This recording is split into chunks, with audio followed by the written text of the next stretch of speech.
Thank you, Leo. Yesterday I had to start without anybody introducing me, and I thought you might not know who I was. This is called Tales from the Wars. Does this thing working? You can hear me all right? Oh yeah. This talk's called Tales from the Wars. It's a bit of a hodgepodge.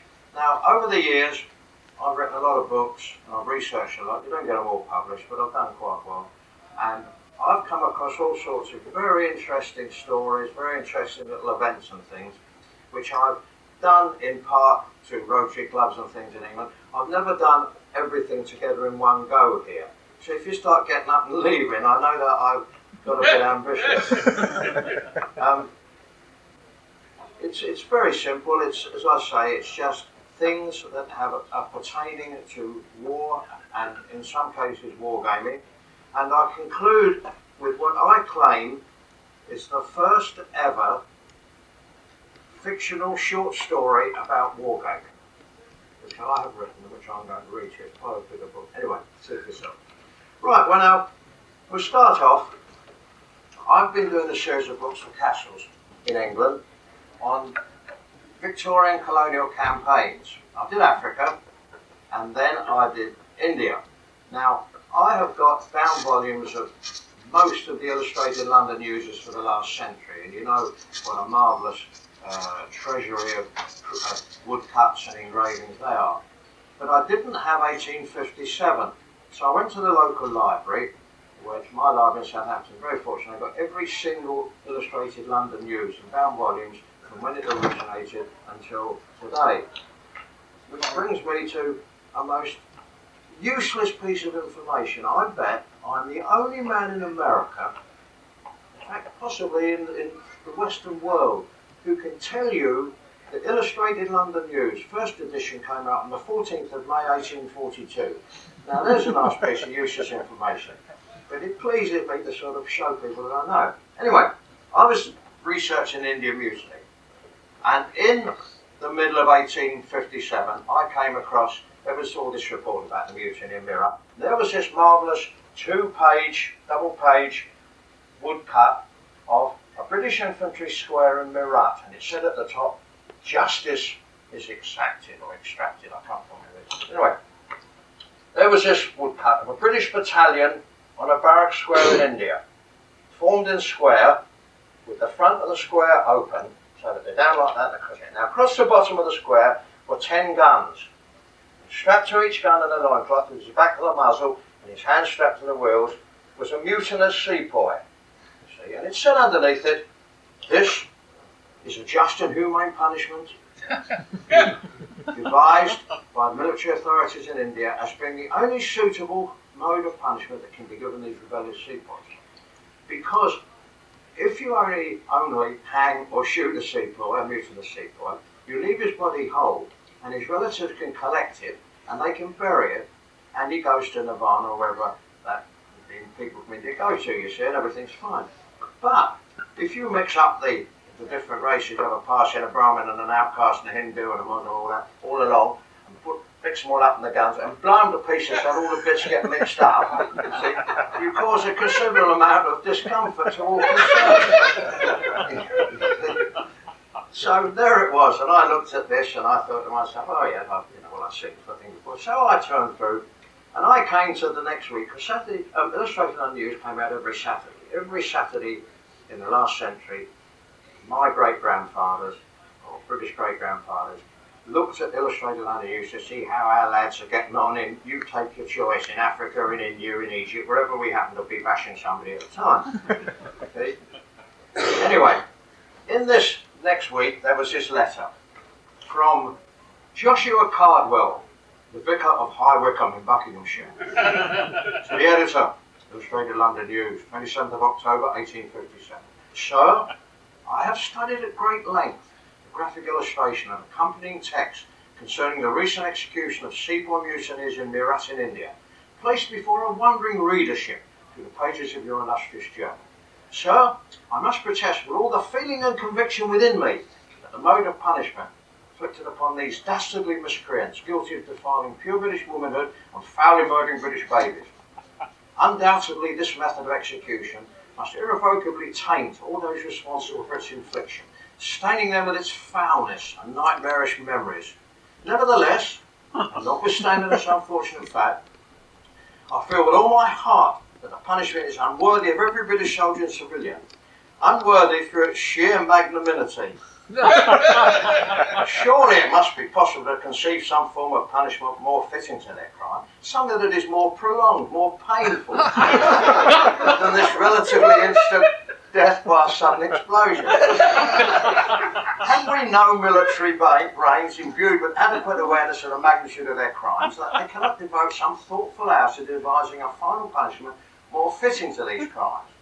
I shall peruse your future pages with interest, anticipation and hope. I remain, sir, your obedient servant, Joshua Cardwell, Vicar of High Wycombe.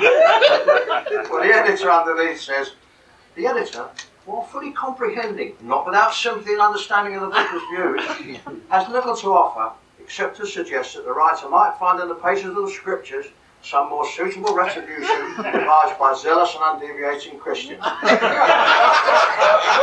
This information will then be communicated to the military authorities in India. Marvellous, isn't it? Anyway. Now, I expect most of you have read James Cornwell's books, the Sharp series, about Sharp in the Peninsular War, and the last one's out, Sharp at Waterloo.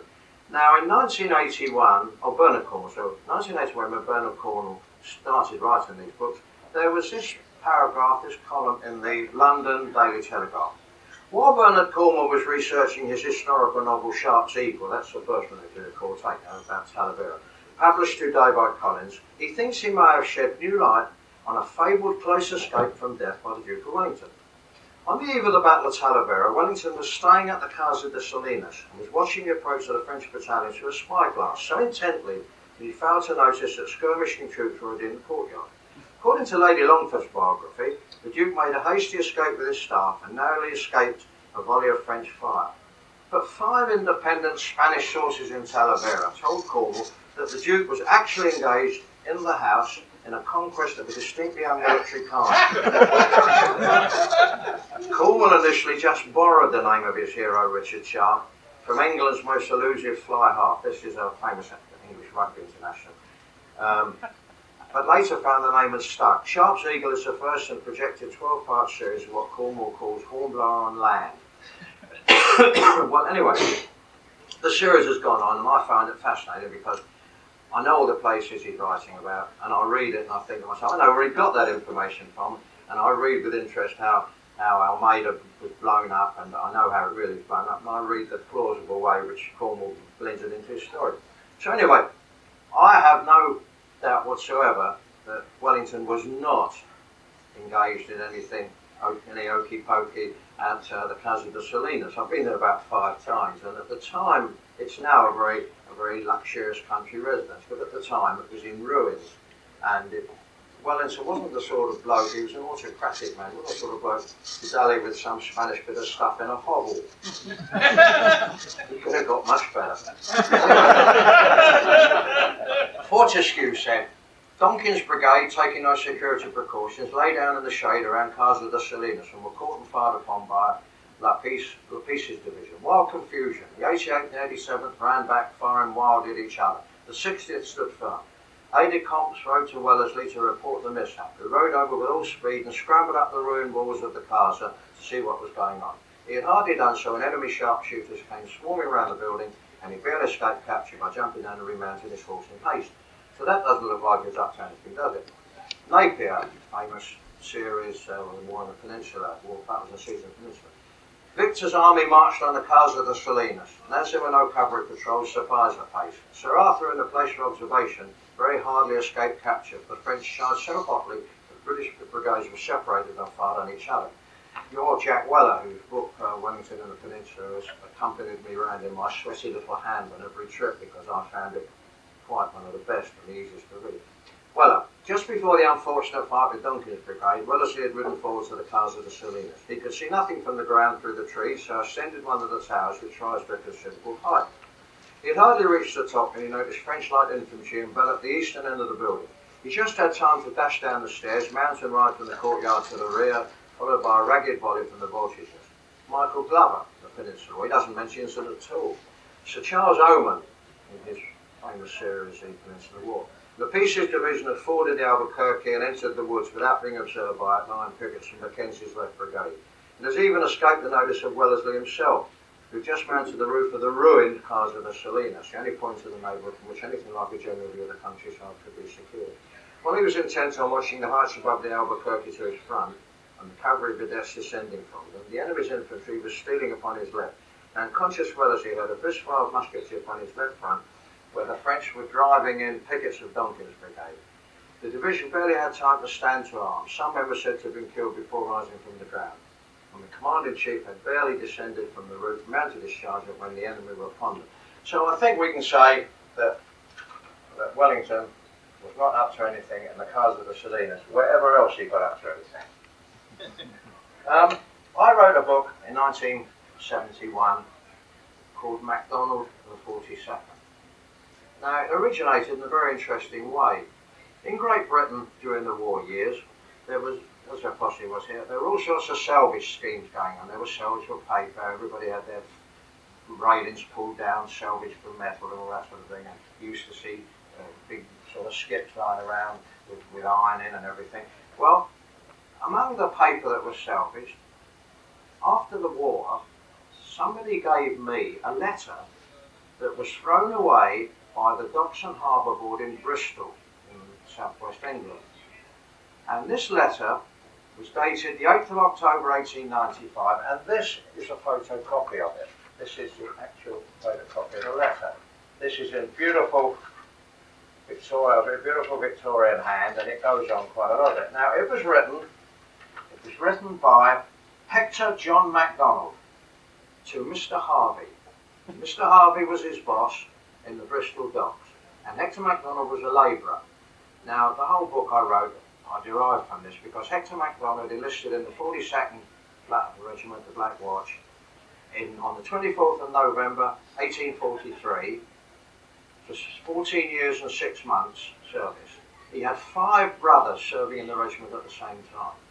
And this is a saga, a chronicle of British military history in the middle of the Victorian era. He fought in the Crimea, he was at the Armour, he fought in the Indian Mutiny, and this is an absolutely wonderful story of him. He lived at number 3 Whittington Court, Horsefair, Bristol. Well, it was so good, it was too good to be true almost. I thought to myself, this is almost like somebody who's written this. This is sort of somebody's great feat of writing. But I used it in the book, and I built up my story on it, you see. And I started my book with a little preface of the Hector MacDonald writing in 1895. He was, when was he born?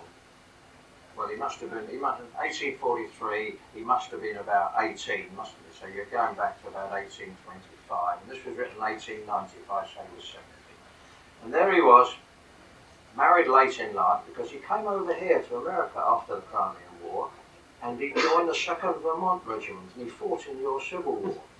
And I keep on meaning, I never got around to it, to contact the archivist in Vermont, because a man who served in a British regiment and had been in the Crimean War and the Indian Mutiny, with respect, gentlemen, must have stood out a bit in a Vermont regiment. And I would have thought, well, I mean, I would have thought he might have got commission or been a sergeant or something. There's nothing about him in Battles and Leaders, but I must get in touch with the archivist. Anyway, I portrayed this picture of the aged, weary Hector MacDonald sitting in his garret one night while his wife and 5 children were asleep by the light of a guttering candle, writing this letter to his boss.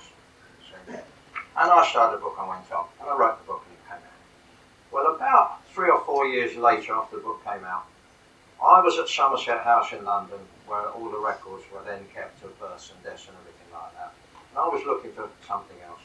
And just out of curiosity, I mean, you pay a fee to look for one thing. Well, I'm a bit of a mean devil, and if I always try and pile up a lot of things, I look for one, then I sneak over and look for another one.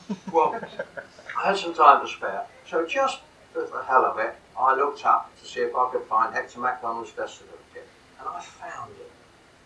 I found Hector MacDonald's death certificate. He died of general debility and old age and a chest condition and a whole series of things that a man of his age might go. And he died in 1900. It was No, it was 1899 because it was 2 weeks after Wauchope's Highland Brigade had been caught at Magersfontein and had been pinned down all day in the heat by the Boers, and Wauchope himself was killed. And I remember thinking to myself, I wouldn't be surprised if that didn't accentuate his death, thinking about his old regiment having such a rough time.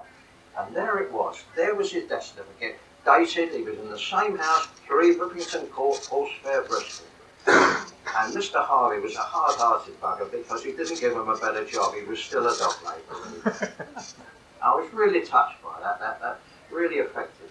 I mean, it might not seem much just related, but I felt akin to MacDonald when I wrote about this, and I was very touched by it. And a similar thing happened when I did my book, All for Shilling a Day. I wrote this book, some of you may have read it, about the 16th 5th Lancers at the Battle of Aliwal on the 28th of January 1846 in the First Sikh War, when Sir Harry Smith took on the Sikhs at Aliwal and roundly defeated them. Now, I went into this quite thoroughly, this book, and I used to go down to the records office at Kew, and I used to look up the nominal rolls of men and everything like that. Well, I'd written the book and it came out, and I had everybody's name in this book that I could that fought in Aliwal, and I went back on another occasion, looking for something else again, I think, and I found a return. I found two returns.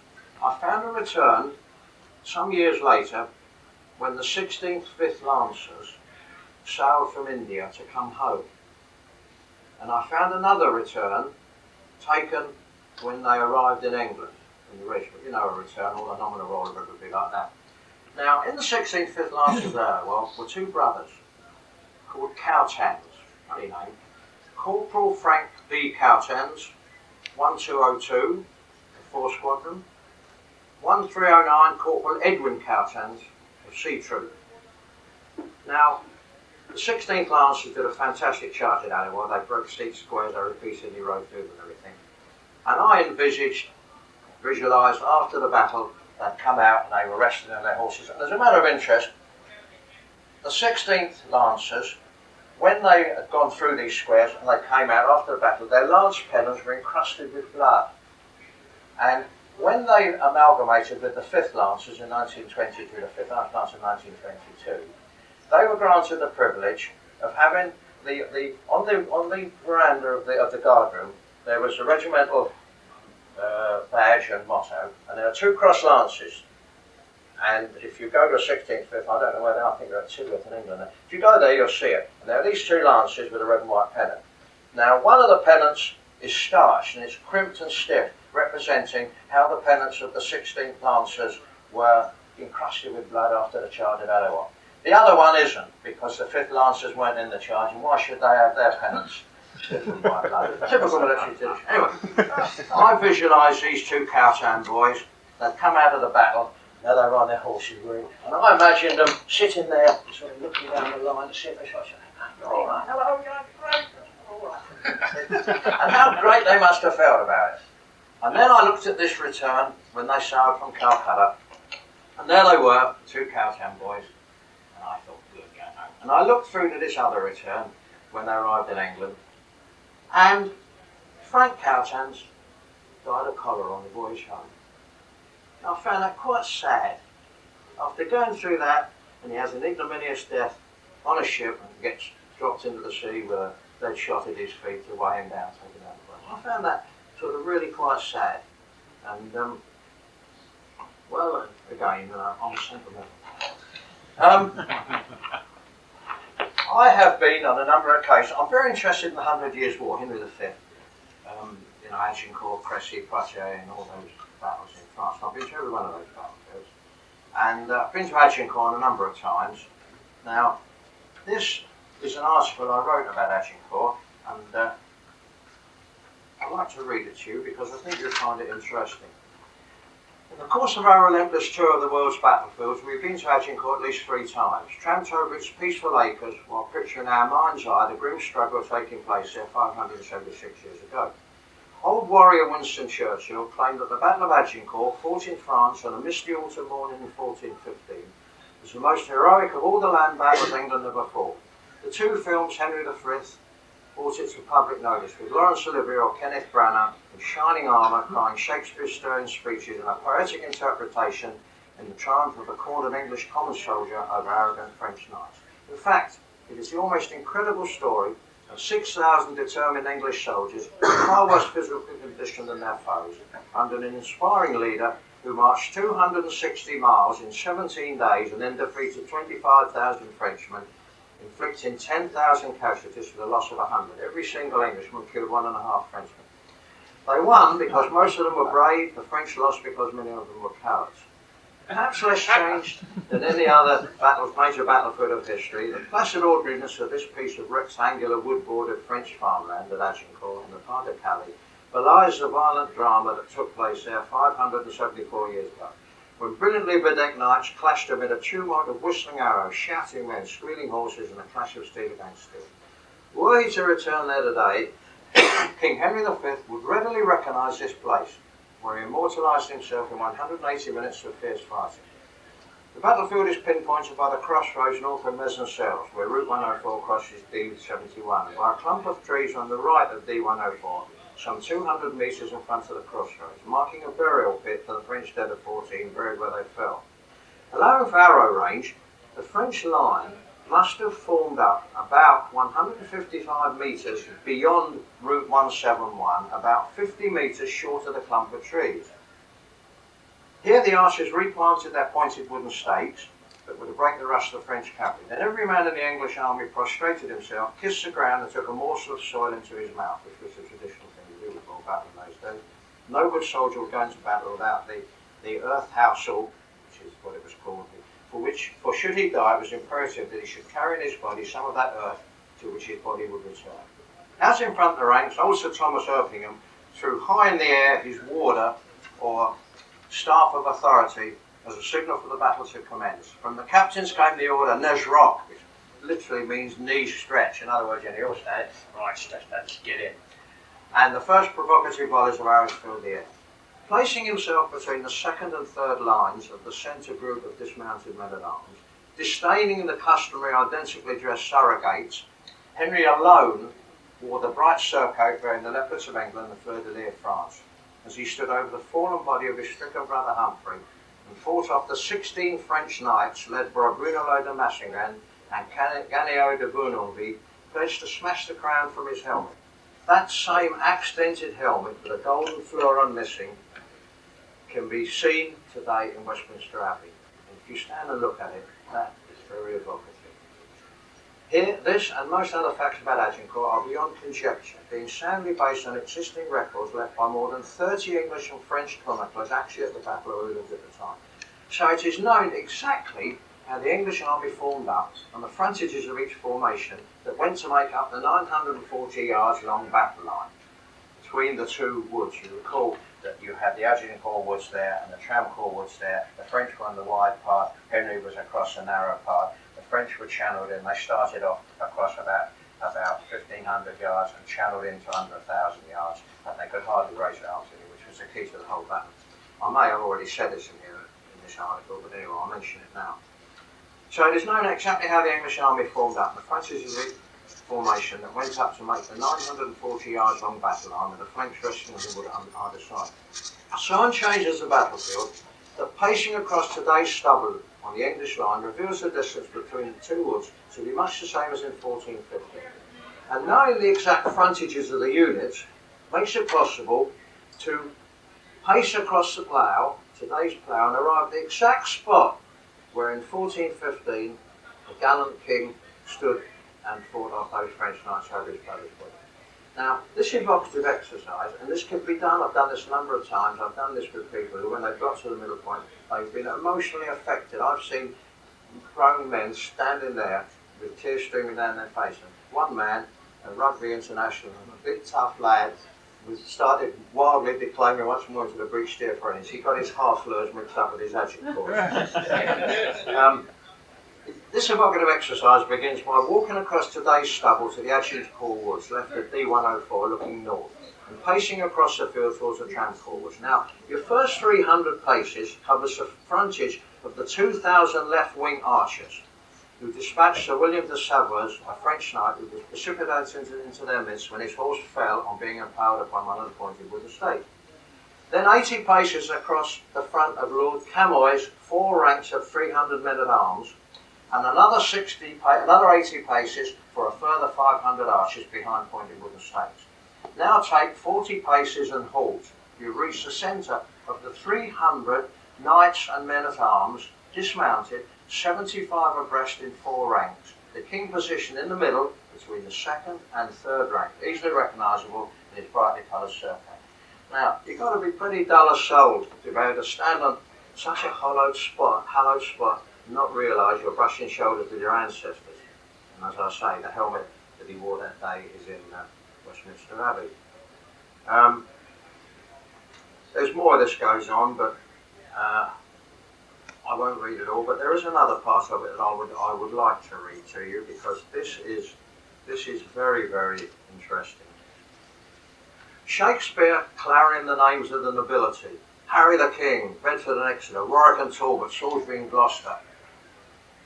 They are all names that grace our House of Lords today.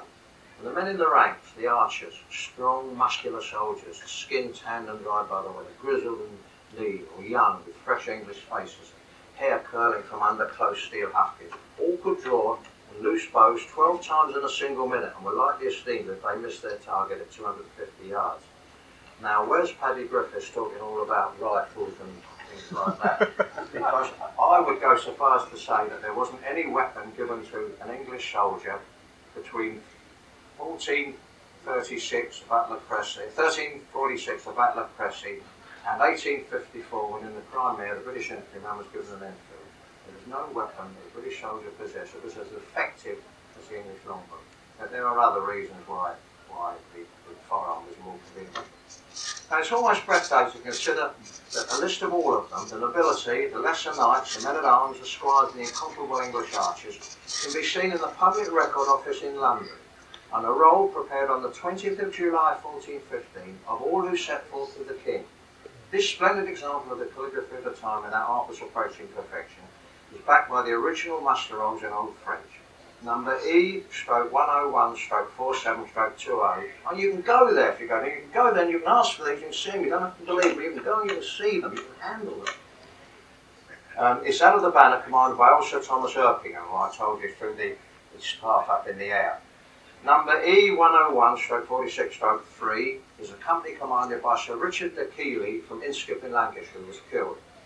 And number E/101/44/29 lists 50 archers raised by the Sheriff of Lancaster. Now, listen to this. Parading in columns on those documents, they're lovely old English names. And the interesting thing is that some of you might bear those names. Listen to this: Allen, Allenson, Barber, Baxter, Benson, Bolton, Bradshaw, Brigg, Dickinson, Gardner, Glover, Harper, Hesketh, Holland, Howson, Hunt, Law, Lynch, Milner, Parker, Pemberton, Robinson, Sharp, Taylor, Thomas, Thornton, Tildersley, Thompson, White and Wood.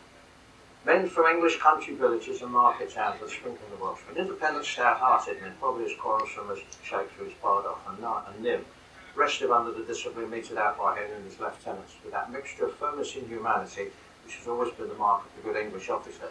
I hope you agree with that, Peter. Among the names is Thurstanold Standish, perhaps ancestor to that doughty mercenary soldier Miles Standish, who 105 years later sailed on the Mayflower and was captain of the Plymouth colonies. Still painfully recovering from the ravages of the Black Death, England's population at the time of Agincourt was about 6 to 8 million. Now this means that anyone of English-speaking stock scattered throughout the world, in any country like America, Australia, Canada, New Zealand, anyone of English-speaking stock whose name is recorded on those muster rolls can almost be certain that they had an ancestor at Agincourt.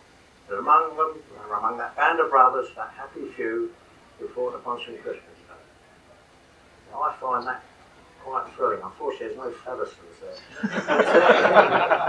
I think that's very good, and it's a good exercise. If any of you have got the name that was on that list, or any of you have got a good old English name, when you come to England next time, go to the Public Records Office at Kew and have a look at it, and you'll get a real kick out of it. in as much of a kick as I got when I saw my name at Jamestown as one of Captain John Smith's men in 1608, but that's another story. I didn't have anything to do with writing this, but I found this sheet of typed paper when I was looking for something the other day. Now, I don't know where I got it from or what it's typed in connection with, but this is what it says. There is an interesting and human story about a soldier of the Grenadier Guards who, when they were forming up to march to the Alma in the Crimea, was seen to be sitting on his pack, apparently unable to arise and obey the sharp word of command. The Guardsman was one of the smartest and best men in his battalion, a universal favourite, and his officers knew that such a man would only neglect his duty thus if stricken with cholera. They stood around him watching ineffectual efforts to straighten his already stiffening limbs, and as no vehicle or means of transport was available, with the deepest feelings of regret, the poor fellow was left on the ground when the order to march off arrived. His rifle and ammunition was placed by his side, and the contents of his haversack were increased by his comrades, who left little items they thought might be of comfort to him. His face a mark of despair, he sat on his pack, watching the regiment march away. As the column advanced, halting from time to time to preserve their alignment with the French, the men looked back at the despairing figure still visible on the skyline. Soon the heavy firing soon absorbed their attention, and their thoughts of their comrade were dispelled by the knowledge of the walk that lay before them. But when the regiment began to advance in the face of Russian fire, to the surprise of the company commander, he found the sick guardsman marching by his side. Apparently he had watched the forward march of his comrades with an ever-increasing feeling of despair, until he heard the rattle of muskets. Conscious that his own battalion would be in the thick of the fight, he summoned up every effort, and he was inspired to make a supreme effort. He got to his feet, stretched his legs, and with every stride seemed to acquire increased strength. He regained the ranks almost unnoticed. They crossed the river and was the first man to scale the Russian breastwork. After fighting bravely throughout the day, he relapsed into semi-consciousness that night and was removed on board ship with a sick and wounded to Scutari. George Higginson, then adjutant of the battalion, this is in about 1890 something, was telling the story at Windsor Barracks some years later to the men of another battalion, and he expressed a regret that the man must have later died. When a soldier called out for the ranks, "He didn't, sir, he's all right. I met him the other day in Piccadilly." I don't know why I got this, but it's a lovely little story. Now, in 1973, I wrote a book called Captain Carey's Blunder, and it was all about the death of the Prince Imperial in South Africa.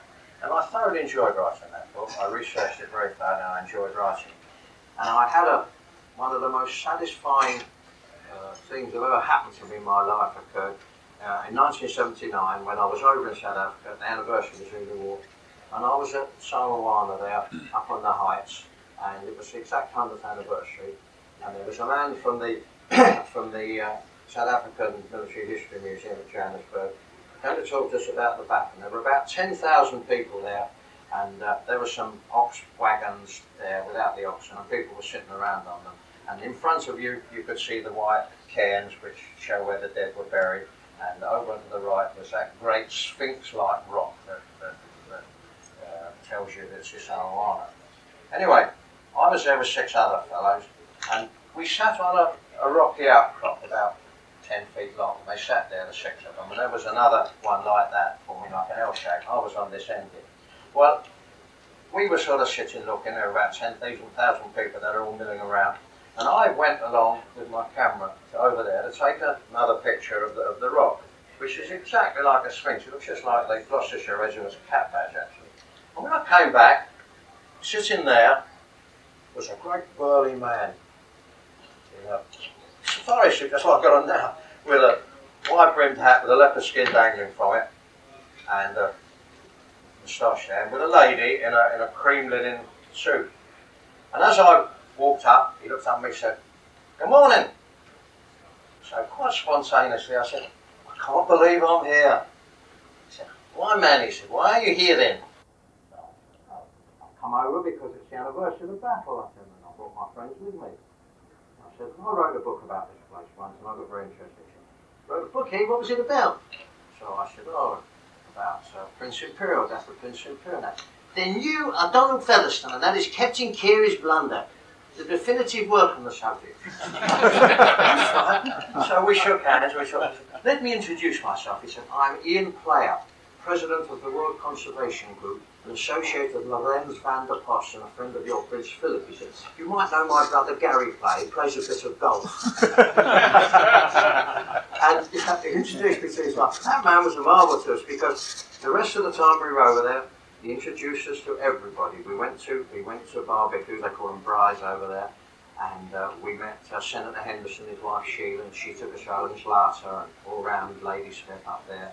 We met George Tatham, who lived in Ladysmith, who lived on the battlefield of Chennai.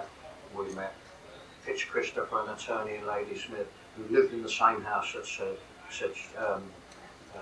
what's his name, Sir George, I can't think of his name now, who was the commander of the garrison Ladysmith during the siege, lived in. And we also met a man who's very much in the news these days through him. We met Prince Katsa Buthelezi, who is busy crossing swords with Mandela and a few others. And we were very impressed with him, and he struck me at the time. He's a Rhodes Scholar from Oxford, speaks better English than I do without my London accent.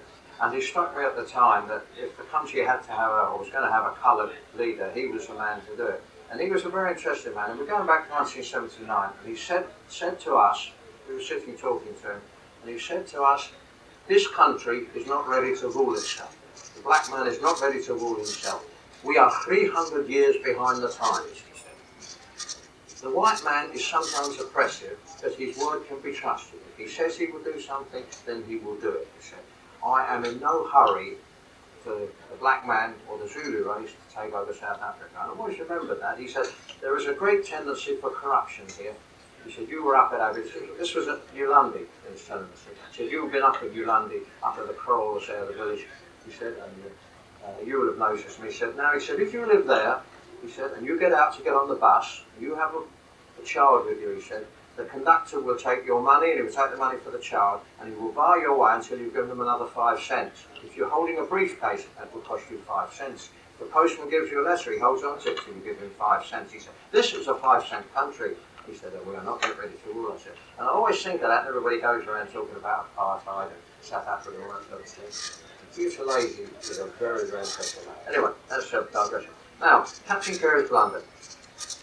In 1879, as you know, Chelmsford took the army into Zululand, and they got the 24th of Foot got wiped out at Sanawana, and there was the following day there was the immortal defence of Rorke's Drift. And then they went to Kambula, had a great victory there, and they finally, second phase, they finally got to Ulundi and formed this gigantic great square. No Zulus got within 30 yards of it, so heavy was the firepower of the Martini Henry. And then they finally let Buller and his cavalry and the Lancers, the 17th Lancers out, and the Szechuan Zulus were defeated. Well, during that time, in Great Britain, the Empress Eugénie of France was living, because in 1870, when the Prussians beat the French, Ferdinand III and his wife, the Empress Eugénie, they had this small boy, Prince Imperial, and they fled France and they came to live at Farnborough in England, which is no, they didn't live there. They came to Farnborough later. They lived in Kent at, I can't remember the name of the place, but it's just up to the northwest of London. Anyway, now the Prince Imperial was 21 at this time, and his name was Napoleon, and he had ambitions to take over the throne of France. His proudest possession was his grandfather's sword carried at Austerlitz. Now, if your name's Napoleon, and you want to get in the news to get yourself back on a throne, there's only one way to do it, and that's at the cannon's mouth. And that was what the Prince Imperial wanted. So he badgered and worried people till the last Queen Victoria gave him permission to go out to South Africa. He was serving in the British Royal Artillery at the time, and he'd done his training at the Royal Artillery Officers Training Place at Woolwich. So out he goes to South Africa, and he sailed from Southampton, and then in Southampton is a hotel called the South Western Hotel, which until recently was the British Broadcasting Association's studios and offices. And it's still standing there, and you can go there, and you can go into the room where the Empress Eugénie stood and watch the boat sail out of Southampton, the sun waving to her, and then she was a very emotional woman. She was a Spanish princess. She collapsed to the floor in a faint, and you can still see that. Anyway, out he gets to South Africa, and he goes to join Chelmsford's force. Well, they didn't know what to do, and they were just a little bit frightened of him getting killed. And Chelmsford tried to give him some safe jobs on the staff, but the boy didn't want this, and he got himself out on a patrol with Redvers Buller. Well, Redvers Buller, VC, Bully Buller was quite one of the leading lights of the late British Victorian Army. He was an incredibly brave man, entirely without any fear of anything. And he was very put out once when they went out on a patrol. The Prince Imperial went with them, and he saw a native on the horizon about a mile away, and he gallops up after him, and the whole of Buller's force had to chase after him to bring him back in case he got trapped or anything. Well, finally, they were still trying to find something to do with him, and Chelmsford had this bright idea, or Chelmsford Chief of Staff had this bright idea. He thought, well, we've got to have a camp for the next night. We'll send a patrol out about 8 miles up the road to pick a camping site, and then the rest of the army can come up and join us. They're perfectly safe. So in charge of the patrol, he put a Lieutenant Jalil Brenton Carey, who happened to be the best English, the best French-speaking officer in the British Army, who got on with the Prince like a house on fire. Carey was a very ambitious man, and I imagine had ideas that at a later stage, when the Prince got back to being the Emperor of France, with his French knowledge and the camaraderie and the rapport that established in South Africa, he'd find himself in some very, very nice little position in France. So, although they were the same rank, Carey was a lieutenant and so was the Prince Imperial, Carey deferred to the Prince Imperial, and they were there waiting, and they were supposed to have a couple of escorts from Bettington's horse and from somebody else's horse, Lonsdale's horse, and only one lot turned up, 6 men turned up. And Carey was all for waiting, but the Prince Imperial said, come on, let's go, we must go, we must get after the office. So off they went, against Carey's better judgment, with these 6 men. Well, they go along and they're chatting, and the Prince Imperial's telling them the story of his grandfather at Austerlitz and all the things, and Carey's entranced by this. And they arrive near a donga, big wadi, okay, sort of cleft in the ground, with a deserted native kraal over on one side. And by the side of it, there's a great field of mealers, about 6 feet high, vegetation. And the Prince Imperial says, well, we'll lunch here, you see. And against Carey and the guide's better judgment, he ordered all the horses to be unsaddled, which they were. Well, they lounged around there, and the 6 troopers were there, sort of eating their lunch, their food. And Carey and the Prince were over there about an hour and a half. And suddenly the native guide came rushing up and said that he'd seen some Zulus in the vicinity. And then he vanished. He'd never seen or heard of any more. And they got to their feet and saddled their horses up. And they were just getting on their horses, and an irregular volley of rifle fire broke out from the mealers. And about 30 or 40 Zulus came rushing out of the mealers at them. Well, it was a case for every man for himself. There's no doubt about it at all.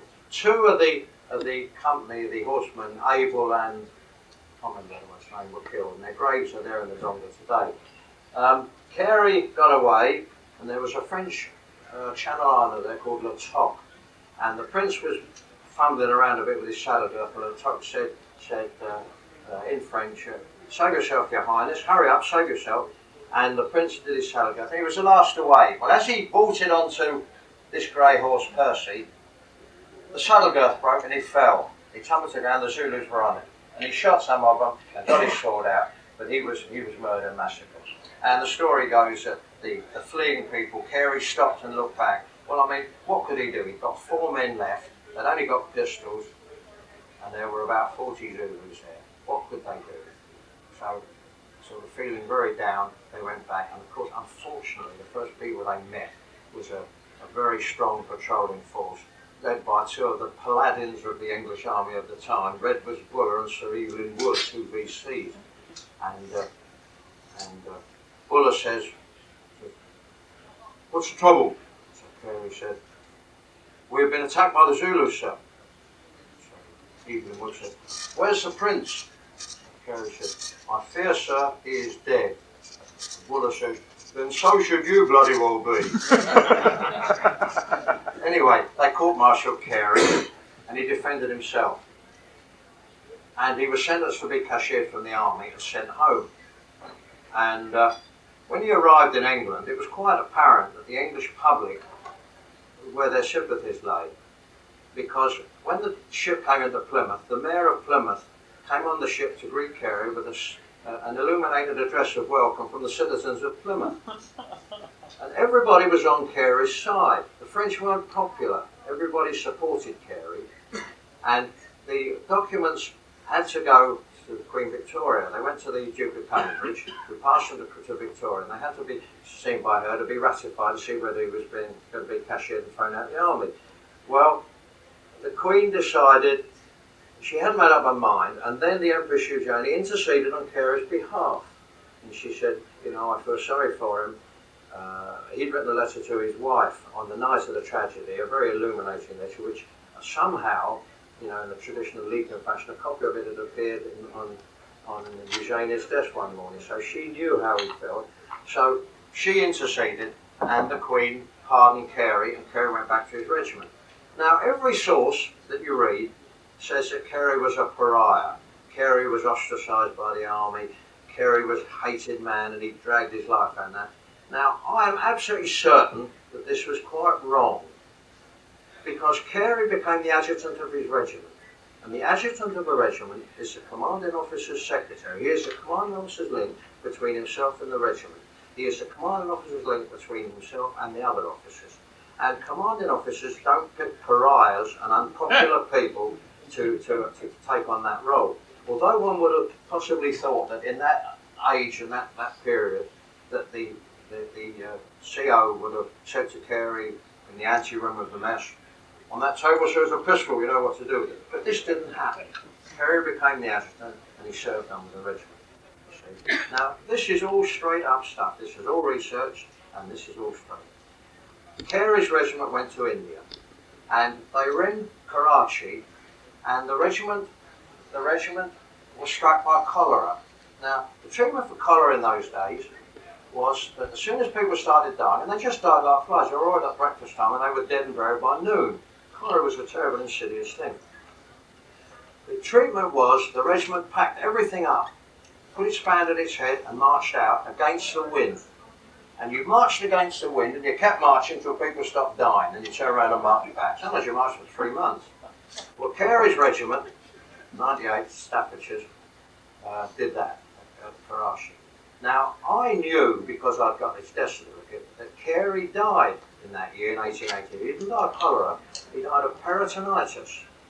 Now, I was a bit disappointed in this, because I hoped that Carey would either drink himself to death, or else would die very, very bravely in some frontier fight, you see, but peritonitis. So I thought to myself, perhaps I could make more of this. I mean, you know, writer's license. So I had Carey at Karachi in charge of the rear party. The regiments marched out against the wind, and there's the rear party dismantling bell tents. Now, bell tents in the British Army had a great big round wooden base, which was divided into two, so you've got two semicircular hard, and they're great heavy wooden things, you see. Now, Carey had this patrol, this fatigue party, and he had these GS wagons, and this fatigue party, bored out of their minds, were stacking these things in the wagons, you know, picking them up, crash, dropping them in the wagon, picking them up, crash, dropping them in the wagon. Carey was walking up and down, you know, oh dear, and just going to end something, you know. He was a frightfully Victorian type, a curling moustache. I've got a drawing from it from Illustrated London News. I mean, the whole thing was archetypal Victoriana, and that's one of the things I like, because Victoriana fascinating. Anyway, there I've got Carey walking up and down, you see. Now, this was made up. I made all this up. Now, Carey sees coming down the lines, another officer on a grey from another regiment, on a grey, you see, and he's coming down the lines, grey, a little bit skittish, and Carey looks at him and he thinks to himself, oh, that's just like Prince Imperial's grey Percy. He resembles him very much, you see. And they comes up level with him, and he's standing there talking up the officer who's sitting on this grey, the officer's talking down to him. And the fatigue party pick up one of these great halves and they throw it into the wagon, crash, you see. Well, this scares stiff the grey, which rears up, turns around, lashes out, kicks Carey in the stomach. So Carey collapses in agony. He's taken to his quarters and they get a doctor, and they say Carey's got a ruptured appendix, and they give him all the usual efficacious treatments of the day, like castor oil enemas and things like that. And 3 days later, with his wife by his side, because he's in married quarters, Carey dies. Now, that was how I killed off Carey. I don't know how he died, he died of peritonitis, but I'm in the medical profession when I'm not mucking around like this. And Carey having peritonitis from a ruptured appendix was a quite feasible and logical thing. So So that's how I did it. Well, in, when was it, 1980, about 7 years later, Michael Barthel, quite a well-known writer, he wrote this book on the Zulu War. See, I haven't got the whole book. Just that on the Zulu War. Now I've photocopied, and Bartop did a whole chapter on the Prince Imperial, and he was completely anti-Featherstone. He had him a pariah, you know, all the usual outcasts, and everybody hated him, he was all that, you see. And I've just photocopied the last bit of the chapter, you see, and he says,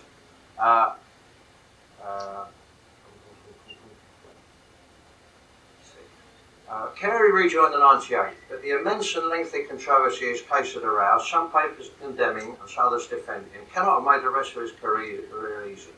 And the memory of those few minutes on a hot Sunday afternoon in Zululand can never have been far from his mind, or the minds of those who came into contact with him. Perhaps the most charitable assessment of him was that of a brother officer of the 98, who recorded he was a very smart officer who had the bad luck not to have risen to the occasion when the opportunity arose. Now, let me take you back a few minutes. Remember, Carey died of peritonitis. Remember that I didn't know how he died of peritonitis. Remember that I made up all this business out of my imagination about the grey and about everything that happened in Karachi. Now, the last paragraph, Michael Barthel, Zulu War. Even his early death in 1883 at Karachi held undertones of that ill-fated afternoon. The Prince Imperial's fate had been sealed by a frightened grey horse which had bolted. His lashing hoofs incapacitating the Prince's right hand. Carey's death was caused by a kick in the stomach from another frightened horse which also happened to be of a grey colour. Well, do you know, it's hard to believe this, War Illustrated sent me this book to review. I was very fair with it. I did a very good review, but I had a little dig in the last paragraph of it. I meant to photocopy it and bring the review, but I forgot it. Michael Bartop, who I met and knew, never said a dicky word, never said a word. Right, well, so much for that. Now, I have had 68 books published on war gaming and things like that. I've had 9 books published on military things. I have written 6 books on novels, fiction, military history novels. And I've never got them published. I live in eternal envy of Bernard Cornwell and George MacDonald Fraser and people like that, because I can't get mine published. I wrote one called Tales from the Victorian Barrack Room, which went to 49 publishers, and I got 49 letters of rejection, all signed by women editorial assistants, Deirdre this and Samantha that and Binky somebody else. all people are quite unlikely to like a story set in 1864 in a cantonment in India, when during the hot season regiments were got up at 4 a.m. in the morning, and they drilled until 8. They went in their barrack rooms and had their breakfast, and then they were shut in their barrack rooms in this bungalow in tropical temperatures until 6 o'clock at night. Their food was brought into them by natives there, and natives sat on the veranda and had a rope attached to their feet, and they moved their feet, and the punka and the ceiling of the bungalow way backwards and forwards to keep the place cool. Well, now I've got this regiment doing that, you see. So I wrote this story about them, about this regiment there, and there was a sergeant, Ben Oakley. Now, Ben Oakley, in the start of the book, was a sergeant in married quarters with a wife and 3 children. Cholera struck them. His wife and 1 child died almost over breakfast. The regiment marched out. Carey went off and took his 2 children to the Henry Lawrence orphanage for the children of British soldiers in India, in the hills at Kasuli, and then came back to join his regiment. He was told on his return that as he was no longer a married soldier, he couldn't go into married quarters, he'd got to go back into the barracks, and he was sent into one of the bungalows, which I'll mention in a minute, to be the sergeant in charge of that. He lived in a cubicle at the end of the bungalow with a roof where the still red and black and stained, where the previous occupant had put the barrel of a Snider in his mouth and blown the top of his head off during a fit of midsummer madness. Now, I wrote that everybody in that bungalow was lying there on their beds telling these stories to each other. They'd lay there and one would say, do you remember old Chalky White? Do you remember him? You know, the one who had his head blown off at Mirror? You know, so, no, he didn't. It was somewhere. It was another. They go on like this. They all arguing for it. Anybody who's been in the army and has been in a barrack room knows what it's like. Everybody's got their tale. Everybody says things like that. But can you imagine 18 men of a subsection like that, day after day, week after week, month after month through the hot season like that? I mean, how demoralising, you see. So Sergeant Oakley is there in his cubicle and he's listening to them. Now, just by the side of his cubicle, you can hear every word that's said, just by the side of his cubicle is the bed of a man who in those days was known as a gentleman ranker. Now, this is a true Private Saville. Now, Saville was an educated public school boy who had joined the army in the hope of getting a commission through the ranks. And he was a gentleman ranker and he'd failed to do it. So there he was, sticking out like a sore toe in this barrack room full of the roughs and toughs of the British Army of 1863. Saville was a rather gentle sort of a creature, an educated man. And he's lying on his bed there, and the sergeant's standing in the doorway listening to them telling their stories. And Saville says to him, it's a bit like Chaucer, Sergeant, isn't it? So he says, Chaucer, lad? Don't remember him, what company was he in? No, Chaucer, he said. So he wrote a book called The Canterbury Tales. So I said, I don't know that, Saville. So he said, well, he said, it was these pilgrims going to Canterbury, and they all told a story every day to lighten the length of the journey.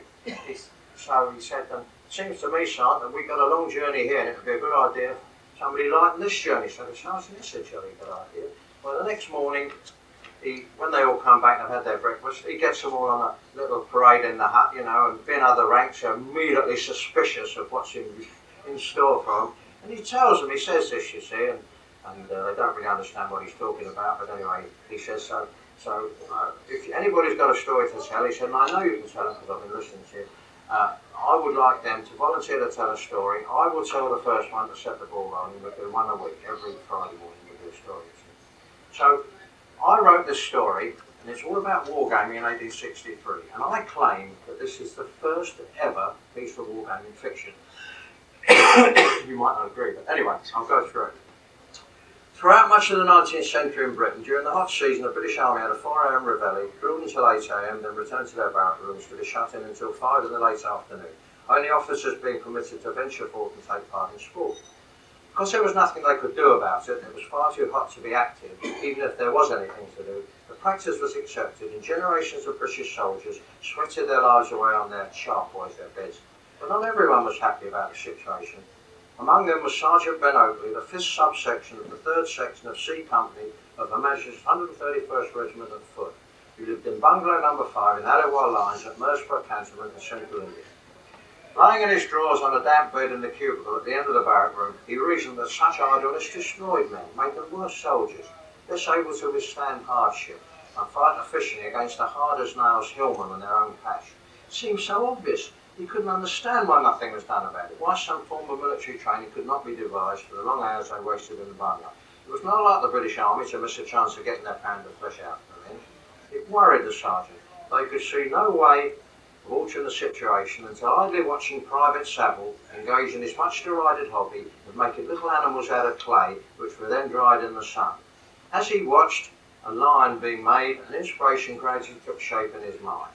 One morning after breakfast, when table boards were being cleaned of crumbs and coffee puddles before being stacked, he mystified the duty men by ordering the tables to be left standing. The entire room ground to a halt. Men looked apprehensively at each other, well aware that even the slightest break in routine usually spelt trouble for the men in the rank. Some drew on reserves of energy to pad lethargically up the room, uniting to form a mystified group round the bare table. More worldly men, like Kinraid, Early, Old Soldier Wright and the Lance Corporal, remained on their beds. No, they'd be told soon enough what they were ready for. From his cubicle came the sergeant, arms full of folded clothing, rugs and blankets. He dumped the lot on the table. Is that a new white-line kit then, Sarge? Shook his head. Wait and see, lad, wait and see.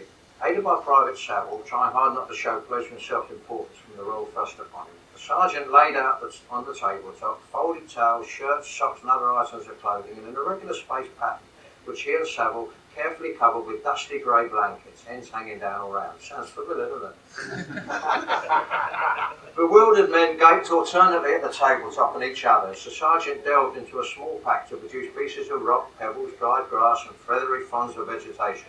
He arranged them on the bare blanket, then stood back, head on one side, to see if it looked anything like the wild, barren, northwest frontier it was supposed to represent. Big Sandy, who was half round the bend, clapped his hands. Look, the sergeant's made a wee glen. Kinraid and the others sat up on their beds, craning to see what it was all about, reluctantly rising when the sergeant ordered the entire subsection group round the table. When they were all assembled, Private Saville fetched from his cubicle a flat towel-covered tray and laid it with care on an adjoining table. All eyes were on the mysterious package, and then jostled to get a better view as the sergeant, with a theatrical flourish, whipped away the concealing towel to reveal a miniature panorama of 2 inches tall soldiers, modelled in clay and dried in the sun, formed up precisely as the subsection did each morning in the lines outside. Hark, we soldiers! It's a subsection, is it, son? Here, that's a sergeant. And there's boy Folly. Look, and there's Birchie and a corporal. You can tell it's you, Corp, because you're short and fat. Lance Corporal Mockford drew himself up. Watch your tongue, Private Evelyn. You'll get your name taken that way. That's enough, said the sergeant. That's not quite down. Yes, it's the 5th subsection. And there's a figure for every one of you, including myself. Now, don't touch him, not for the minute anyway. You'll have plenty of time to get to know yourself. And if you want to know where they came from, Private Saville made it. Good old Saville. What are they for, Sergeant? You're going to drill us on the table? The sergeant laughed. Drill? No, we're going to have to drill now. Private Saville has made some old friends of ours too. We're going to renew acquaintance with them on this terrain on the table. Removing the covering towel from another tray, Saville exposed a group of white-robed Pathans, hillmen, in characteristic prone position with long gisails, making spent Lucifers thrust threateningly before them. They received only cursory glances. Everyone was far more concerned picking out their own image and derisively indicating those of their mates. Most were very impressed by Saville's handiwork, but not all agreed with his personal interpretation of their physical attributes. Cutting into the ribaldry, the sergeant called them to order before patiently explaining the intended setting up a series of real-life situations, the sort of petty skirmishing actions regularly encountered on the frontier. The figures representing the enemy, the hillmen, would be characteristically hidden among rocks and bushes, to be winkled out by the scaled-down clay models of the 5th subsection under his command. Each man would move himself, the little figure representing him, a specified distance measured on Private Holmes' carpenter's rule. Private Holmes is the Italian carpenter, company carpenter, under the sergeant's direction, based on a movement chart scaled to the terrain size, so that they move varying distances depending upon whether marching, doubling or crawling. Casualties and actual and coming under fire were determined by the throw of a dice purchased in the bazaar. Fascinated, the subsection crowded and jostled round the table, watching the sergeant set up an ambush by concealing Pathans in a gorge. It took a bit of doing, persuading men like Big Sandy and Private Birch, but although the little enemy figures were in full view on the tabletop terrain, they were actually invisible, only revealed when the subsection had collectively thrown 3 sixes. Until then they would take fire, 2 dice being thrown for each firing hillman, who needed a total score of 10 or more for a hit. Then the unfortunate victim had to await further dice throws before knowing the extent of his injuries. A score of 4, 5 or 6 indicating only a minor wound allowing him to carry on. 2 or 3 meant a serious casualty, knocked off his feet and left behind with a mate in attendance, while the dreaded score of 1 spelled death. In the initial flurry of fire, Lance Corporal Mockford's, Privates Bell and Perkins were hit, but with commendable dice luck they were only slightly wounded. Big Sandy displayed embarrassing agitation over his mate Bell's wound, insisting on knowing where it was and offering to rub it. Then in the individual dicing, to locate the hidden enemy, unbelievable suspense reigned until the last 2 to throw, Mockford and the sergeant both produced 6s, impressively indicating the superior powers of those upon whom authority had bestowed stripes. The sergeant had strong suspicions that Private Kinraid threw twice, taking an early turn and slipping in another one near the end. Aware of the enemy's position, everyone was eager to charge forward up the hill, bayonets gleaming in the sun, but the sergeant had nothing. My God, if that's how the 131st fight their battles, it's a wonder any of us stay alive. Coughlin, Birch, Davis, Wright, and you, Early, you've all seen more action, you've had hot dinners. What would you do coming under fire like that? Separated by emphatic knowledge, Early answered for all. Give me goddamn head down. Now, Private Early, you see, this is because I thought I'd put my name in American stuff. Private Early was a veteran of the Confederate Army who after Appomattox, had gone to India, seeking an army that won most of its battles, having been on the losing side. And he was in the barrack room, and he was a very experienced soldier.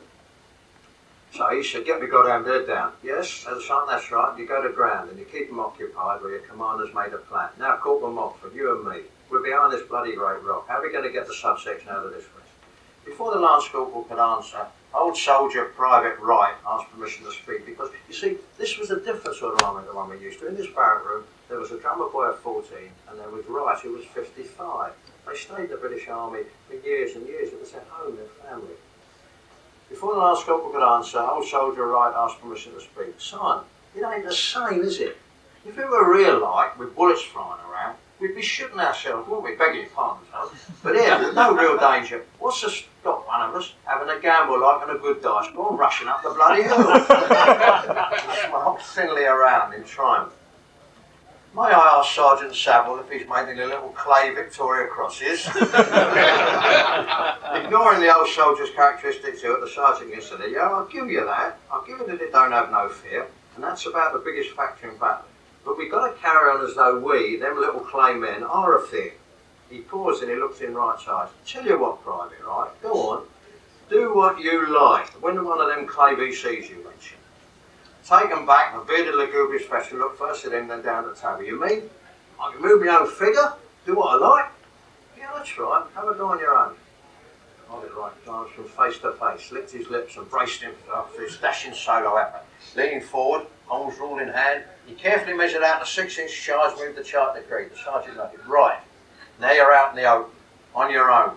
Them Pathans are going to turn all their firing. That's fair enough, ain't it, Right? Everyone. Fair enough. All nodded vigorously. Wright slowly and reluctantly fired suit. Well then, said the sergeant, that means there's a dozen Jazars pointing in your section, right? And before you measure another move, they fire at you. I'll tell you what, I'll be generous. I'll throw a dice for each of them hillmen. And for every one that comes up, we'll say it's Jazala's jam. 12 bone dice rattle on the table. Everyone craned forward to see 3 1s show up in a welter of dotted numbers. There you are. That's only 9 left to fire at you. And remember, scores of 2 or 3 mean you're on the deck. Well, one, you've had your chips. Let's see what happens here. Again, dice rattled. Once more, all eyes stared downwards.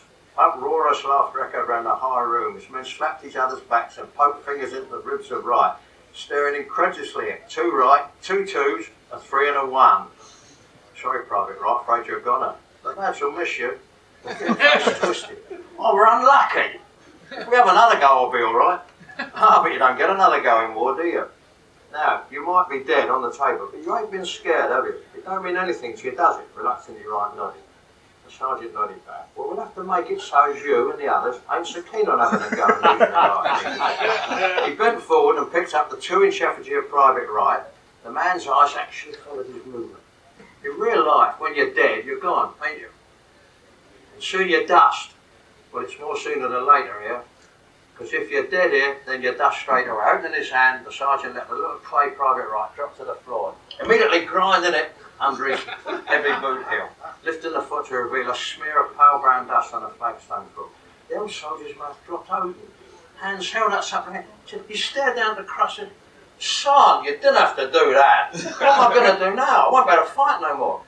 The sergeant pursed his lips. How do you see what I mean? Lucky for you, them Jazars were firing dud bullets. Raising a clenched hand, he slowly opened his fingers to reveal a small clay figure which he replaced on the table. At the same time open it, no one would count the Pathans scattered around amid the rocks. Flickering sideways, Private Early's eyes caught those of Private Kinray's, each measuring a certain guarded respect for the surprising guard displayed by their sergeant. Right, said the sergeant, now we've got over that problem. Now Corporal Mockford and I'll make a plan. Lasting most of the morning, the action steadily progressed, with the Lance Corporal and 3 men sliding out to frank the diversionary movement, covered by the fire of 5 men shoved in the rocks, while the sergeant took the other half of the subsection up the hill in bounds, from one bit of cover to another. Covertly eyeing his men, the sergeant was amazed at their complete preoccupation. It was an aspect he'd never previously seen, or indeed thought possible, although their reactions seemed to truly reflect the qualities he'd assessed in each of them. When fluctuations of fortune decreed that a figure was pinned down by enemy fire, the man represented by that figure chafed and sulked until again able to move. Dire dice scores indicating a man wounded and out of action for the rest of the exercise resulted in the soldier represented by the fire suddenly becoming quiet and morose, occasionally even fractious. When Private Finnegan was deemed to have been killed, his depression stayed with him until dispersed by ale in the canteen that evening. Brought to an enforced conclusion by the arrival of dinner, the morning had obviously been an immense success, despite the subsection's tabletop manoeuvres failing to achieve their objective, with Finnegan killed, Coffin and Davis wounded. Overlooking the undue familiarity aroused by euphoria, the sergeant promised I'd do it again soon. Reasoning that too much of a good thing lessened its value, the sergeant, peering over the top of the cubicle's matting wall with enough enthusiasm to carry the effort, set up his tabletop terrain twice weekly. Even if others were unaware, he knew when life monotonously creeps along the bottom of the deepest valleys, any diversion represents a peak, even more when it includes stimulating personal involvement. As the days passed, the tactical exercises became more complex, partly through the need to convince men they were interesting games, and not regular routine military training, which would immediately have produced dogged loss of interest and innate resistance. So he posed situations where he was down and the Lance Corporal took over. Soon he fell, and men took it in turn to assume command of the subsection. Understandably, American Private Early performed in the most competent professional manner. Private Seville surprised everybody, including himself, while Private Kinraid revealed an impressive degree of control. Something so stimulatingly different could not be permanently concealed. Bungalow 5's war games became a prime topic of conversation in the canteen, where puffed-up privates demonstrated tactical manoeuvres with mugs or tracings in beer on bare tables. It was not always harmonious. Derisive taunts about playing with toy soldiers caused brawls, and increased numbers paraded with bruised faces. The sergeant's mess deemed it below their dignity to discuss, although there was sufficient talk for the sergeant to fear it would attract unwelcome attention from higher up. So he was not surprised to receive an eventual summons to the regimental sergeant major's office, where the stern bearded giant sadly took his head at this sergeant, who for some obscure reason always seemed to want to rock the bloody boat. Sergeant Oakley, it will not do. It will not do at all, and you know why. Sir? You know what I'm talking about. This here bloody business of playing with toy soldiers and about. You ready to stay there? No, you listen to me. I'll give you permission to speak later. Now look, I'm not a fool. I'm aware of what's stinking in up throughout the hot season to do this, soldier. I can see what you're trying to do, and in many ways it's worthy. But those who Her Majesty has seen fit to place over us are not fools. And if they thought that what we are doing was necessary, then they would order it to be done. Every single one of Her Majesty's regiments in India, horse, foot and guns, stays in barracks throughout the hot season. And it ain't caused us to lose a war yet. The sergeant braced himself. Sir, the men get no tactical training at all, and them hillmen are the best light infantry in the world. Surely anything we can do to add on better is worthwhile. The sergeant major snorted in exasperation. Son, Oakley, the men don't need no tactical training, as you call it. They ain't paid to think. Their officers do it for them. If private soldiers took it into their heads to start taking tactical decisions on their own, where would we be? Well, they might not obey lawful orders given by superior officers because they fancy some scheme of their own. Some bloody lot they'd learned on your table. He touched the bronze cross with a deep red ribbon on his chest. I wonder, said the armour. But do you think I or any of the others would have gone up that hill if our officers hadn't ordered us? Of course we would.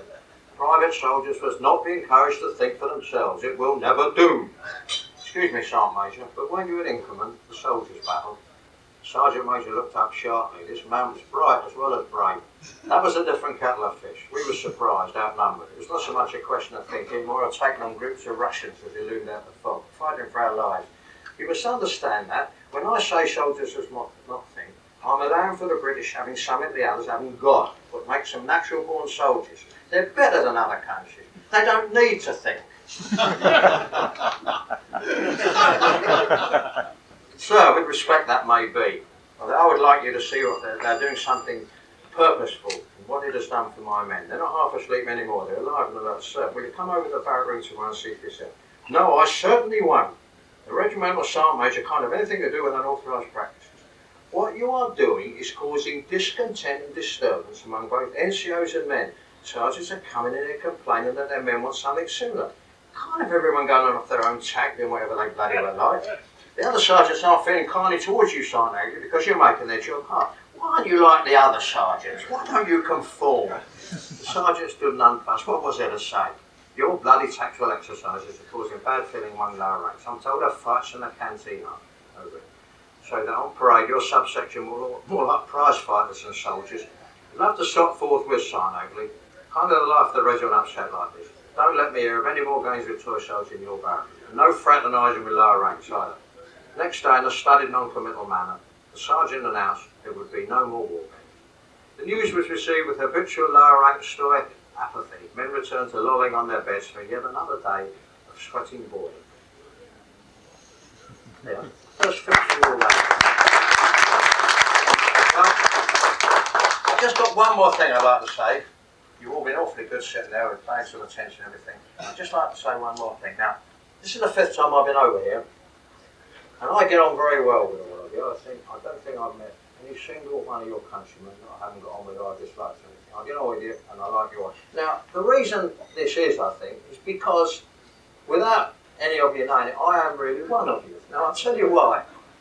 I went to Jamestown about 3 years ago with 3 other big fellows, 3 other guys. And at Jamestown, you know, they built this log cabin place, this settlement, you know, with they got the ship there and everything. And outside, there's this great big bronze shield thing. And on the top, it's got the names of the 50 men that Captain John Smith commanded at Jamestown in 1608. It says underneath, of these 50, within 6 months, half were dead through Indian depredations or through illness, not through disease. And we looked at this list, and Captain John Smith, we knew about him. It's Captain John Smith and Pocahontas, you know. It's the poem I've forgotten this part now. But anyway, and we looked at it, and we looked down this, and halfway down the list on the right, there it was, Richard Featherstone, gentleman. So my lads looked at it, and I said, there you are. I was here right in the beginning. So they said, you've gone down in the world. He was a gentleman. so I said, yeah. But Featherstone was here, Snell wasn't here, and Flight and Bentonson weren't here, you see. Well, I was fascinated with it. And we went down 2 or 3 days later to Washington. I went to the Smithsonian Institution, I went to the historical section of the archives, and I told them about this. And they were very interested. And I got all sorts of papers and things out. But they said they thought I could get some more information from the archivist up in Virginia, I can't remember where, and I got in touch with them. Eventually, I got photocopies of a very old book, The Conquest of Virginia, The Second Attempt, an account based on original documents of the attempt under the King's form of government to found Virginia at Jamestown, 1606 to 1610. And they have marked out the pieces here that refer to Richard Featherstone. The 2nd of June 1608, Captain Smith left the fort to perform his discovery. He wanted to go up the Rappahannock to see what was up there. To perform his discovery with this company, Walter Russell, Doctor of Physic, Ralph Morton, Thomas Montfort, Richard Cantrell, Richard Featherstone, James Bourne, Marcus Sycamore, Amos Todgill, Robert Small, James Watkins, John Powell, James Reed Blacksmith, Richard Keel Fishmonger, and Jonas Prophet Fisher. These being in an open barge of 2 tons, they went up the river, you see, and they came to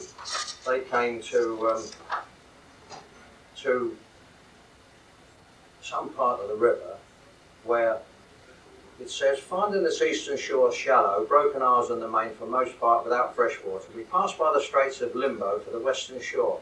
So broad is the bay here that we could scarce perceive the great high cliffs on the other side. By then we anchored that night, and we called them Richard's Cliffs.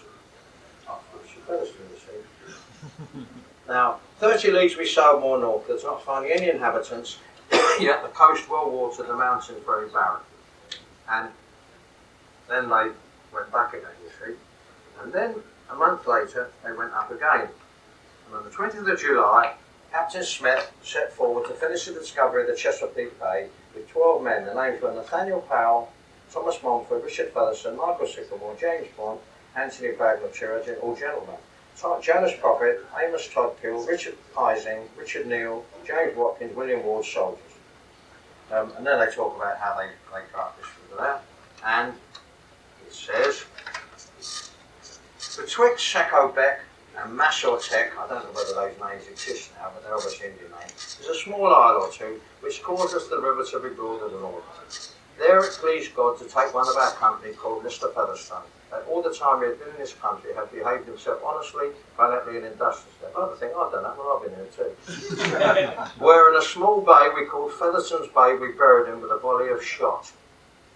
The rest notwithstanding the royal diet, cried in a smoke, and so on like that. Now, Richard Featherstone was buried in this small bay called Featherstone's Bay, which I have worked out, working on this, looking on a map, is somewhere in that stretch of the Rappahannock, northeast of Richmond, that goes up to Port Royal. Now, I I've never been able to find a map big enough to show this place on it. I went to the American Embassy in London and pulled out a Rand Lally Road map. And I went to the library in Chicago, couldn't get one, and I've got an address, I'm going to contact somebody here. And if I find that Featherstone's Bay is still there, I'm going to claim it. Then I will really be one of you. Well, anyway, I've rabbited on now, that's an English expression, for quite a long time, and you've been marvellous, you've listened, and I've thoroughly enjoyed doing it. Not only have I found it interesting, I hope you have, but it's good for me ego to see you all sitting there listening to something I've read. I hope you found it interesting, and if I ever do get Tales from a Victorian Barrack Room out, look for that story. Thank you very much.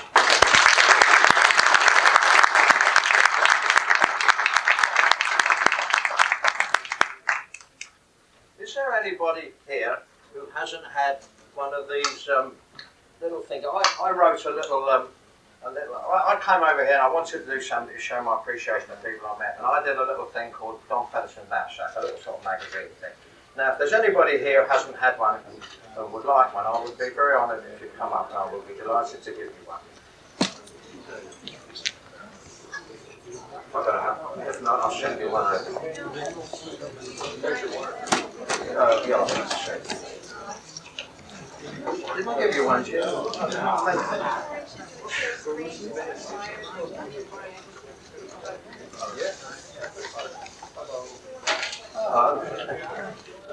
I've only got two more left.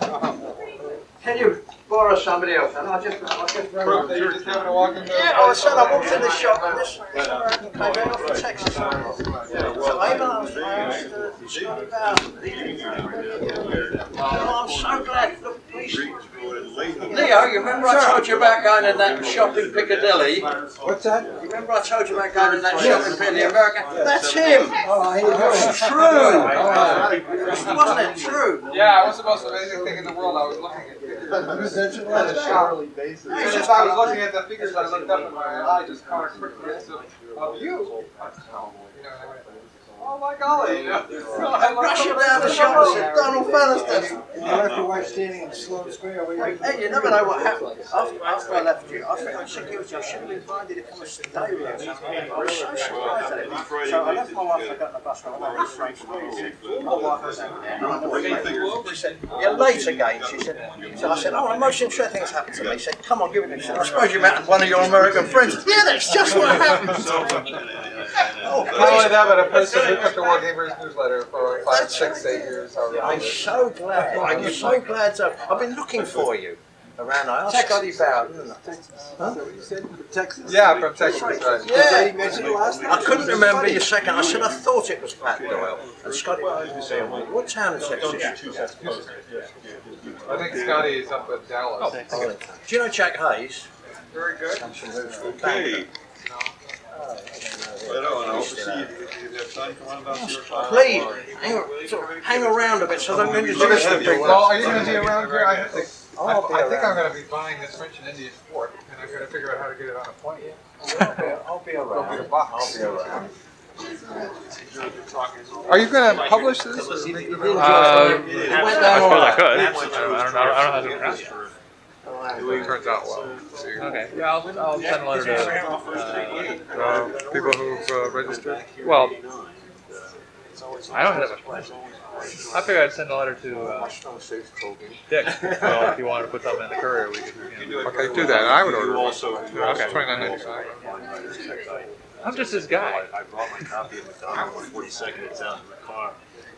Bring it in. I will do so because you were kind enough in '89 to sign one or two of your other books. I think there's a copy of this letter in the book. Yes, it is. It is. It's in the frontispiece, and it's reproduced in the hand, not just in text. I was so thrilled when I found the. I never knew whether that was a true story about finding the letter, or whether it was cooked up the way oftentimes these new Sherlock Holmes tales. I thought somebody might have cooked it up and had just sort of passed it on to me. You see, but when I found that and I saw he died in exactly the same street as the letter was written in, the same house and everything, I knew it was real. Hey, you knew he didn't get the promotion. Well, you know, there's been all this business about the regiments, and there was talk of disbanding the Black Watch, and the Queen Mother got dragged out, Queen Mum got dragged into it. And I thought to myself, if there might be some sort of mileage in this, so I sent. The book is out of print, and it's my copyright. So I sent a copy of the book to 2 Scottish publishers, and I said, do you think this might be top of the tongue to republish it? Neither of them took it up. Do you like that, Jim?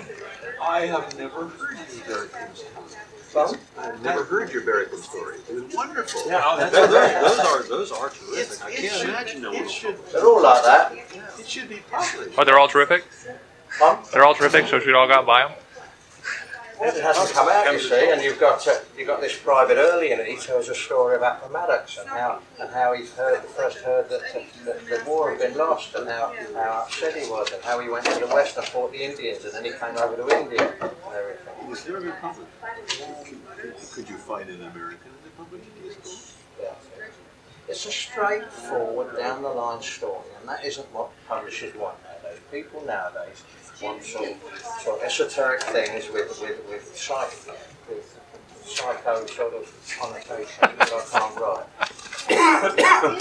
Well, that's one of the best stories I've heard. I certainly doesn't see it published. Well, I would like to think that if you read that in Ambrose Bierce or something, you wouldn't think it was out of place. Well, I don't think it's out of place anywhere.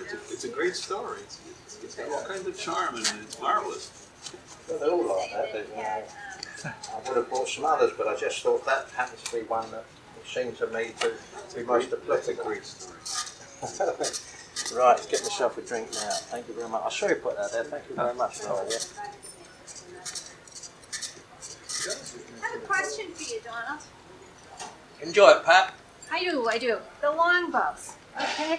Now you said that they've always bent down and kissed the ground and had dirt in their mouths. I never heard that before.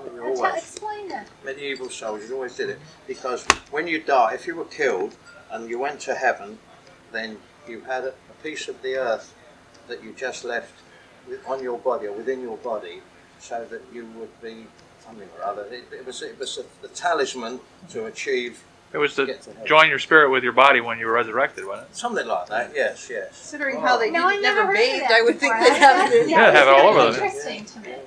Because, I think it finished. I am in college. The person So the that I took English infidels- history from The said infidels that then take the body and wash it, so you could never. Who knows? I think Is that like it blowing finished. a guy out of a cannon? Is that right? The infidels. I just found that very interesting because I never heard that before. I'm sorry. And is it only, did he it was start just in talking medieval about time with from the the, knights, or was it something that had gone back traditionally? Do you think? It probably Since went the back. It probably Saxons? went back to Harold at Hastings. Oh, really? Saxons, Alfred. You know, I I was working on an English author for I'd children's have to look it up class in this year. the And registry and the library. one of the things that I was doing was tying in Well, I think so. where They she get came registries from in all the England states. with facts in her book that she wrote. You know, there's a few. And it was all that southern England, that, Massachusetts is the missing river, volume 5 the Thames there. Valley. And I And I think found someone it borrowed really it. interesting that the kinds of things What that, period was it? well, it's modern.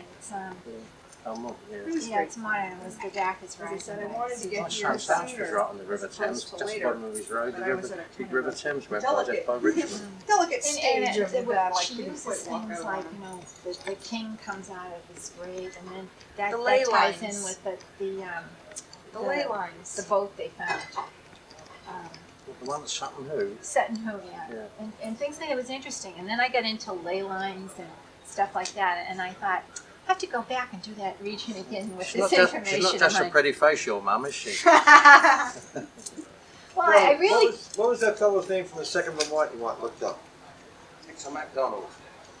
Hector McDonald. I got a piece of paper with it. I got And one. we're gonna have I got- Claire look up the Butterses and her mass. You're gonna have me look up our everything, dad aren't will. you? In the I've got the division and the brigade and everything. He was in at home actually. If he's in the second I'll let Vermont. you. I'll let you know that. You might. Because Claire What's has the guy's name? access to the Harvard line. Hector McDonald. I don't know. Is there a I reason? think it was. I'm I looking think this it was way? Gordon's division. He's traced him as far as maybe going into the second Vermont. Oh, the Crimean guy. Right, and he wants to see if he really did go into the second Vermont because he said that he would Was he an would stand officer or out. a That he doesn't know. Oh, okay. Well, being a veteran of the Crimean War, that's what he wants to find out. Yeah, if it was He indeed was a veteran. and what he did. Not going to tell Couldn't me you find about something the over second at the Vermont, but I got it at library? home anyway. I looked it up in Howard Battles wants and me to do Leaders.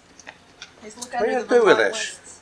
Is that it? Is that it? I don't know. Somebody already came up to me and said Probably. he wanted They've got, like, a to lot get a of copy of it. different lists. And we'll look up Butters. I don't know. Maybe you'll see it on TV for $29.95. I'd really like to get on Yeah, you would. on one of these lecture things over here, so I could go around and lecture the different groups. Oh, It's yeah. got it I had right it there. out of the car, That's why I brought it back Picture in. of the McDonald of 42nd. The There important is such a story thing. is I read this while I had picked it up in England and then read it while being terribly sick with a case of the runs going to the Scandinavian countries. And when I got to the bit about everyone dying off of cholera, I said, I know what he's going to pull up and Get my pen out and shine It isn't published in the United States, right? I bought it in England. I don't think it's ever been published. Good books they have in I haven't signed any of those three No, here. those three you haven't. Yeah, That's Leo my will last go book, next that time one. with an Yeah, empty fine. suitcase. That's good. No, I enjoyed it. Victorian sounds? That's the very last one.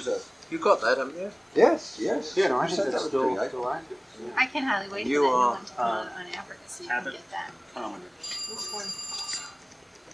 The one he's just written, he's doing a series. One of- T or two? One T, 2 B. KON. What? The one that you just read that I missed.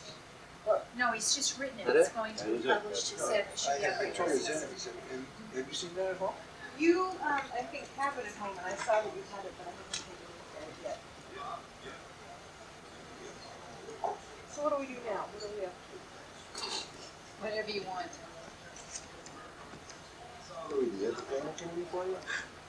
Well, every time you guys go and do something fun, and I already have a previous commitment. Now I We're don't not have a doing any, commitment. I and am you're trying to doing have absolutely fun. nothing. If you think some of that stuff was funny, you wait till you hear what I'm going to say about Dick Bryan tonight. Oh! You wait. Oh, Because I could Oh, go that's buy a myself wow. some Oh, pizza. wow. I supplied you with That's what- 4 that's what you pages. need You want to have videotape something and out of then that. Sell the video. Or sell it back to Dick so as not to have it sold. Everyone knew Maximus. Dick. Talked about Dick. And it'd be another 2 days of this convention. Just what we need is a little bit of Oh, there goes the sound. Okay, well, then I It's a guess I'll soundtrack. go It's a look at the soundtrack. figures. I don't mind the packages. That's the longest I've ever kept an audience in growing. An hour and a half. That's only you didn't talk anymore. You would have talked another 2 hours with Saturday. Very nice.